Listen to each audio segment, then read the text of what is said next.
Most of us think compulsively all the time. That is to say, we talk to ourselves. And I remember when I was a boy, we had a common saying, talking to yourself is the first sign of madness. Now, obviously, if I talk all the time, I don't hear what anyone else has to say. And so in exactly the same way, if I think all the time, that is to say, if I talk to myself all the time, I don't have anything to think about except thoughts.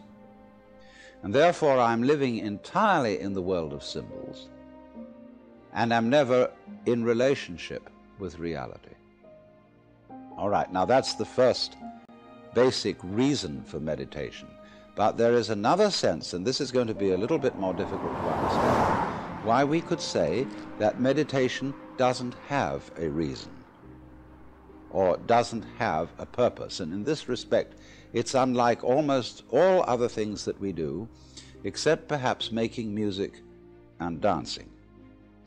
Because when we make music, we don't do it in order to reach a certain point, such as the end of the composition.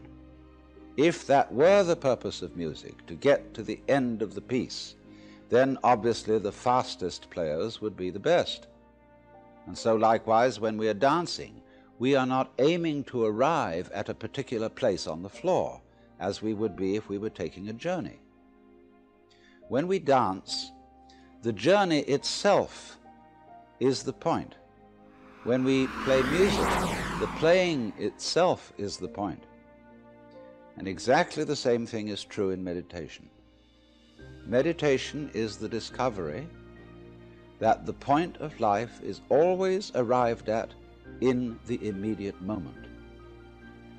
And therefore, if you meditate for an ulterior motive, that is to say, to improve your mind, to improve your character, to be more efficient in life, you've got your eye on the future and you are not meditating. Because the future is a concept. It doesn't exist. As the proverb says, tomorrow never comes. There is no such thing as tomorrow. There never will be, because time is always now.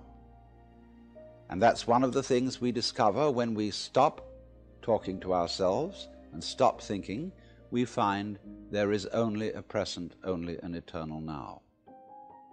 It's funny then, isn't it, that one meditates for no reason at all, except we could say for the enjoyment of it. And here I would interpose the essential principle that meditation is supposed to be fun. It's not something you do as a grim duty. The trouble with religion, as we know it, is that it is so mixed up with grim duties. We do it because it's good for you. It's a kind of self-punishment. Well, meditation, when correctly done, has nothing to do with all that. It's a kind of digging the present. It's a kind of grooving with the eternal now, and brings us into a state of peace where we can understand that the point of life, the place where it's at, is simply here and now.